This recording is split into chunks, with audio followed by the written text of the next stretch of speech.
Bom dia, irmãos. Paz do Senhor Jesus. Estamos aqui mais uma vez nesta manhã de domingo, para nosso tempo de reflexão, de compartilhamento da palavra de Deus, dentro do nosso espaço da Escola Bíblica Dominical. Diante da impossibilidade de a gente estar se reunindo presencialmente, nós estamos compartilhando essa porção da palavra de Deus a cada domingo e orando com vocês. No domingo passado nós iniciamos o compartilhamento desse texto da primeira carta de Pedro, no capítulo 4, versículos 7 até o 10, e eu quero ler novamente esse texto que nós paramos aqui, né? O nosso tempo venceu e a gente ficou para continuar e concluir esse texto aqui, a meditação dessa palavra. Então, 1 Pedro capítulo 4, eu quero ler novamente, a partir do versículo 7, que diz assim: Já está próximo o fim de todas as coisas. Portanto, sede sóbrios e vigiai em oração. Mas, sobretudo, tende ardente amor uns para com os outros, porque o amor cobrirá a multidão de pecados. Sendo hospitaleiros uns para os outros, sem murmurações. Cada um administre aos outros o dom como recebeu, como bons dispenseiros da multiforme graça de Deus. E eu quero ler o versículo 11 também. Se alguém falar, fale segundo as palavras de Deus. Se alguém administrar, administre segundo o poder que Deus dá, para que em tudo Deus seja glorificado por Jesus Cristo, a quem pertence a glória e o poder para todos sempre. Amém. Amém. Queridos, nós começamos compartilhando esse texto aqui domingo passado, e só relembrando aqui alguns pontos que nós vimos no domingo passado para nós concluirmos. Nós vimos que essa carta aqui foi escrita para a igreja perseguida, a igreja que estava espalhada por toda a face da terra por conta da perseguição do governo romano. Então, no capítulo 1, versículo 1, nós vimos que essa carta foi endereçada aos peregrinos espalhados pelo mundo todo. A igreja, portanto, enfrentava uma grande perseguição, uma grande luta, uma grande provação, como a igreja hoje enfrenta também uma provação com características diferentes, não perseguição diretamente do governo, mas também provação, luta, né? Dificuldade por conta dessa crise na área da saúde, crise econômica que o mundo está vivendo. Então, essa palavra de Pedro para a igreja da época, ela é propícia para nós também, muito boa para nós hoje, como nós devemos enfrentar, como nós devemos nos comportar no meio dessa crise, dessa dificuldade, né? Relembrando então o versículo 7, nós vimos que Pedro disse, uma das orientações que Pedro deu para a igreja era o seguinte: sejam sóbrios, estejam atentos, porque estava o fim, próximo fim de todas as coisas. Nós estamos caminhando realmente para o fim de todas as coisas e precisamos estar sóbrios, estarmos atentos, observando tudo que ocorre ao nosso redor, para não nos distrairmos com as coisas desse mundo, com as distrações desse mundo, estarmos firmes na fé, firmes no Senhor, nas promessas da palavra de Deus, nesse tempo de dificuldade do fim dos tempos, né? Pedro diz também, orientava aqui a igreja para vigiar e ser fervorosa e diligente na oração, né? Algo que a igreja precisa fazer muito hoje é realmente orar, porque quando nós oramos, Deus nos fortalece, Deus renova a nossa fé, Deus renova o nosso ânimo, Deus cura o nosso coração, Deus sara a nossa alma, né? Oração, vigiar em oração. Depois Pedro, no versículo 8, ele fala sobre a importância do amor. Tende ardente amor uns para com os outros. E aí nós vimos também a importância do amor para uma igreja que estava enfrentando uma perseguição terrível, injusta por parte do governo romano. A orientação que Pedro dava para a igreja era o seguinte: amem, amem os irmãos, amem os inimigos. Que desafio, né? Amar o nosso inimigo, aquela pessoa que nos prejudica, aquela pessoa que nos maltrata, aquela pessoa que é injusta conosco. E Pedro dizia para a igreja: amem essas pessoas, amem os irmãos, porque o amor cobre multidão de pecados.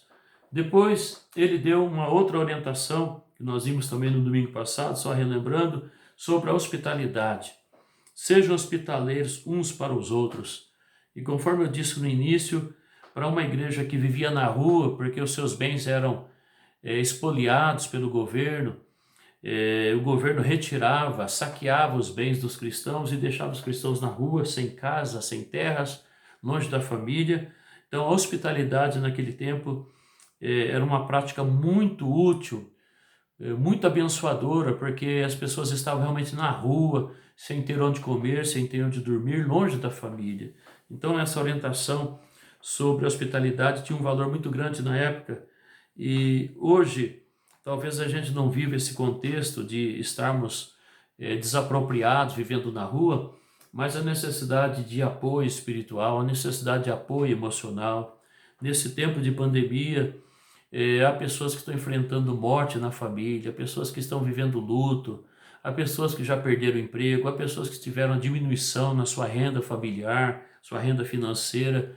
Então, há necessidade de praticarmos a hospitalidade no sentido de oferecermos uma palavra de ânimo, de esperança, né? Um apoio emocional, um apoio espiritual para as pessoas à nossa volta, né? Esse é o momento que a igreja precisa praticar a hospitalidade nesse sentido, de levar uma palavra de carinho, de amor, de esperança, uma oração, estender a mão e ajudar o próximo, né?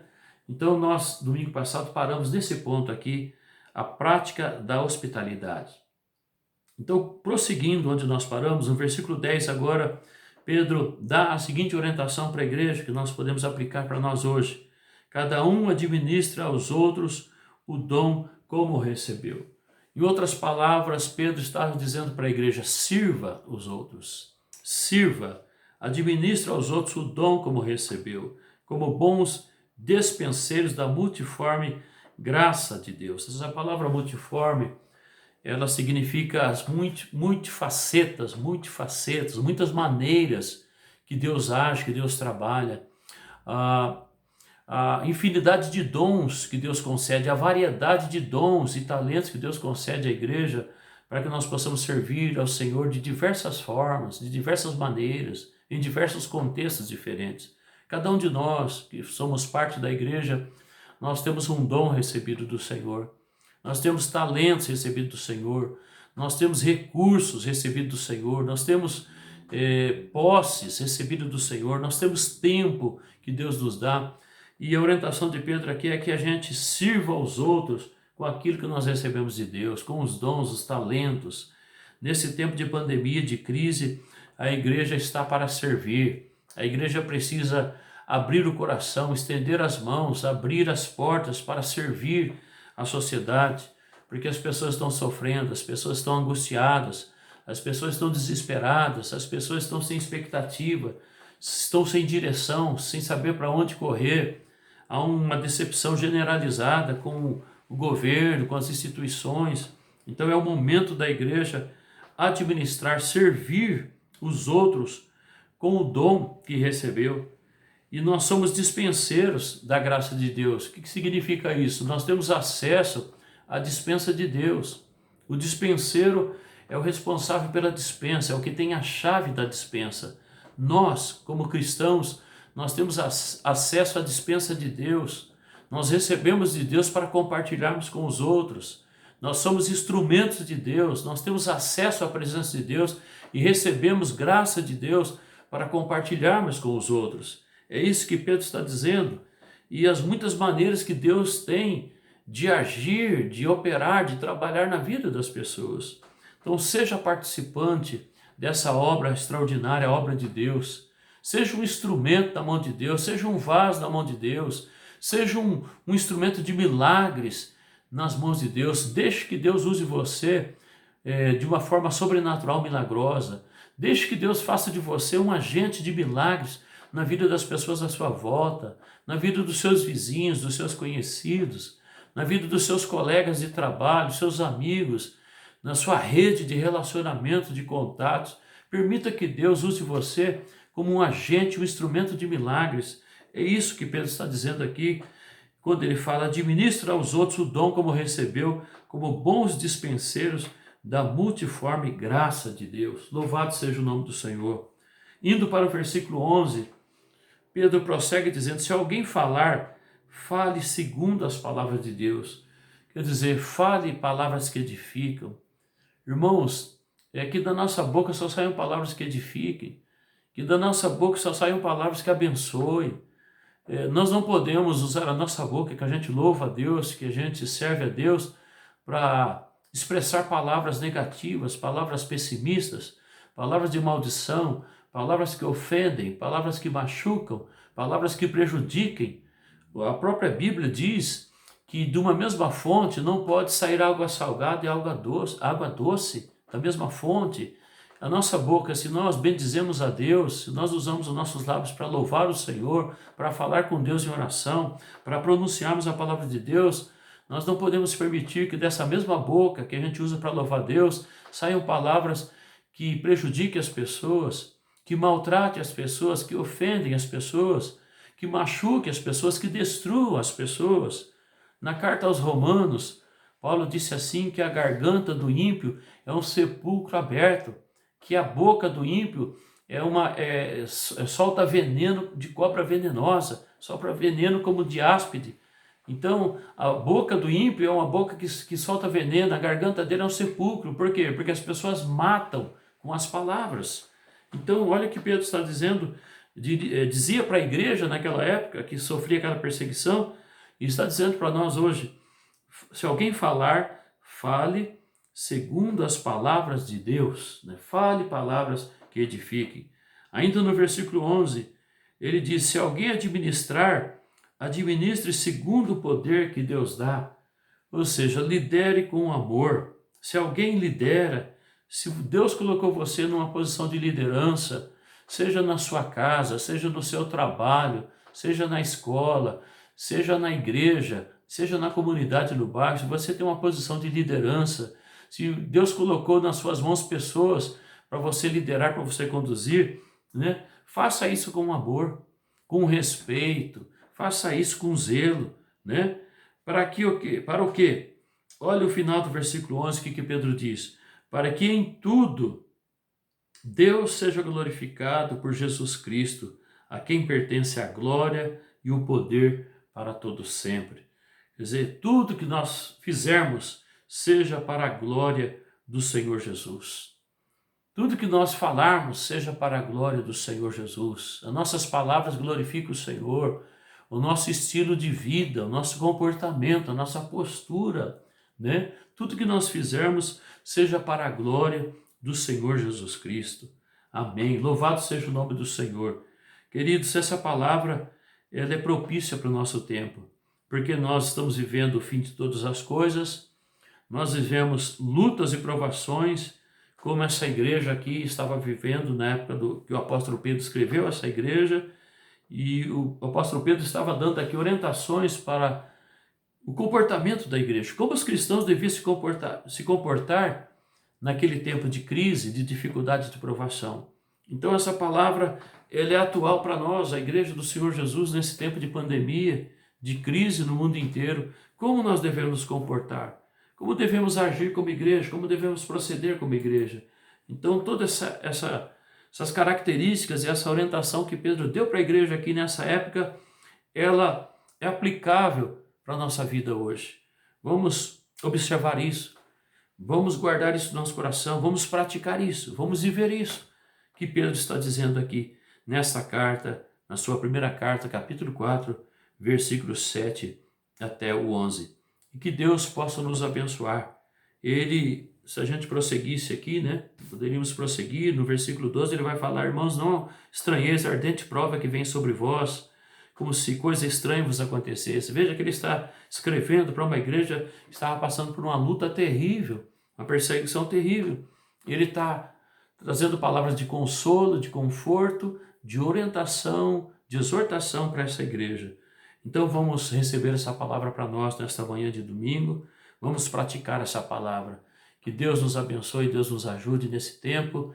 Eu não sei como está a sua vida, talvez você esteja enfrentando uma dificuldade na área financeira já decorrente da pandemia, né, dessa pandemia. Talvez você esteja enfrentando uma dificuldade na família, talvez você esteja enfrentando uma dificuldade na saúde, né? Talvez você tenha já passado pela experiência de ter sido afetado pelo Covid e às vezes as sequelas, a angústia, como isso afeta o emocional. A gente sabe que aqueles que tiveram, foram contaminados pelo Covid, passaram por essa experiência difícil, às vezes fica meio abatido, há um abatimento emocional, há uma angústia, há um trauma, né? Alguns estão sofrendo, sentindo ainda sequelas de dores do corpo, de fraqueza, de debilidade. Então, tudo isso aí é difícil. Algumas pessoas estão enfrentando um desânimo espiritual e perguntando onde está Deus, né, nessa situação. Por que Deus não muda essa situação? Por que Deus está permitindo isso? Por que Deus, não, que tem o controle de todas essas coisas, não age nessa situação? Mas, queridos, há algumas perguntas que nós não temos resposta agora. Há algumas coisas que nós só vamos saber lá na frente. Uma vez Jesus disse para os discípulos o seguinte: o que eu faço agora, vocês não entendem, né? Vocês não sabem, vocês não entendem. E uma outra oportunidade, Jesus Cristo disse assim para os discípulos: naquele dia, nada me perguntareis. Porque há muitas perguntas, muito questionamento, há muitas perguntas sem respostas, há muitas questões que a gente gostaria de entender e saber, respostas que a gente busca em Deus e que nós não temos essa resposta agora. Mas se a gente ficar pensando um dia, quando chegarmos no céu, nós vamos querer saber de Deus, por que aconteceu isso, por que foi assim, por que teve que ser desse jeito. Mas Jesus disse para os discípulos: naquele dia, nada me perguntareis, porque tudo vai estar claro, muito claro, e nós vamos entender por que as coisas aconteceram dessa forma. Portanto, nesse momento, nesse tempo que nós estamos vivendo, nós precisamos confiar em Deus, descansar em Deus, sabendo que Deus é soberano, que Ele está no controle de todas as coisas, que Ele não perdeu as rédeas da situação, Deus continua no controle. Precisamos descansar no Senhor, confiar no Senhor, independente do que tenhamos que passar. Há famílias que estão passando por luto, houve percas nas famílias, inclusive dentro da igreja, né? Nossos irmãos, mas nós temos que confiar no Senhor, pedir forças para Deus para suportarmos essa prova, e lá na frente nós vamos entender e vamos ter resposta para todas as coisas, amém? Que Deus abençoe a sua vida nesta manhã de domingo, Deus abençoe o seu coração nesse dia. Hoje à noite, 19 horas, nós teremos o nosso culto da família presencial ainda, o culto de Santa Ceia também. Estamos completando um ano do início da pandemia, em março do ano passado, 2020, na nossa ceia foi o último culto presencial, depois tivemos que encerrar as atividades presenciais, e hoje nós teremos o nosso culto à noite de Santa Ceia. Amanhã começa essa fase de restrição, nós não poderemos mais nos reunir presencialmente, vamos estar transmitindo, gravando o culto e transmitindo pelo Face, pelas redes sociais, ok? Então, na quinta-feira teremos uma palavra e oração. No domingo pela manhã nós compartilharemos mais uma palavra. No domingo à noite nós gravaremos um culto, louvor, a palavra, estaremos compartilhando. Vamos estar assistindo de casa, mantendo esse distanciamento social, mas não perca a fé, não perca a esperança, não perca a confiança em Deus. Se alimente da palavra de Deus, não deixe de ouvir louvores, não deixe de ouvir pregação da palavra, não deixe de estar em comunhão, mesmo à distância, através de um telefonema, de uma mensagem pelo WhatsApp, se comunicando com os irmãos, orando uns pelos outros, conversando uns com os outros, ok? Que você possa comunicar a sua necessidade. Se você passar por uma luta, uma provação, uma privação, que você entre em contato conosco para estarmos procurando ajudar uns aos outros, apoiar uns aos outros em oração, naquilo que for possível, com a palavra, uma ajuda, né? Que nós possamos estar juntos, um ao lado do outro, nesse tempo de isolamento social, amém? Vamos orar nesse momento. Pai querido, nós te louvamos, Senhor, por mais esse dia de vida que o Senhor está nos dando. Muito obrigado pela vida, muito obrigado pela saúde, Senhor. Muito obrigado porque o Senhor tem nos preservado, o Senhor tem nos guardado e nos protegido, Senhor. Deus, obrigado pela vida dos nossos irmãos que nos assistem nesta manhã, nesse dia. Pai, que o Teu Espírito Santo esteja aplicando essa palavra em cada coração. Nós estamos vivendo dias difíceis, Senhor, que está afetando a saúde da população, a vida financeira da população, a vida emocional e também a vida espiritual, porque como igreja não estamos tendo a liberdade para nos reunirmos e termos nossos cultos, nossas celebrações com liberdade, Deus. Mas nós cremos que o Senhor continua conosco, o Senhor está ao nosso lado, nos sustentando, nós temos acesso à Tua presença, as instituições estão fechadas, mas o céu não está fechado, o céu está aberto. Em nome de Jesus, por meio do Senhor Jesus, nós temos acesso à presença do Senhor, podemos louvar o Teu nome, podemos ler a Tua palavra, podemos falar com o Senhor em oração, buscar força, buscar ânimo, buscar fortalecimento espiritual no Senhor e na Tua palavra, Pai. Eu oro sobre a vida de cada irmão, cada irmã que me assiste nesta manhã, aqueles que estão acompanhando as transmissões, que o Senhor os visite, que o Senhor os fortaleça, que o Senhor visite cada lar, cada família, Pai, suprindo as necessidades financeiras, suprindo a saúde, meu Deus, fortalecendo, guardando, protegendo a cada um dos Teus filhos. Mas principalmente, Deus, que o Senhor não deixe faltar a paz, a alegria no coração. O Senhor não permita que a fé morra nos corações, que nós possamos continuar crendo no Senhor, confiando no Senhor, sabendo que o Senhor está cuidando de nós e que independente do que aconteça, nós estamos com o Senhor, Pai. Nós temos a certeza da vida eterna, temos a esperança da vida eterna, sabemos que o Senhor tem preparado para nós um lar eterno, onde não haverá tristeza, luta, dor, enfermidade, morte, não haverá lágrimas. Que essa esperança possa nos sustentar nesse tempo de crise, Pai. É a nossa oração, abençoando a vida de todos os irmãos, de toda a igreja do Senhor, em nome de Jesus. Amém e amém, Senhor. Que Deus abençoe a sua vida, tenha um excelente dia, restante domingo abençoado da presença de Deus e até a noite no nosso culto presencial ou na transmissão pelo Facebook. Deus te abençoe, em nome de Jesus.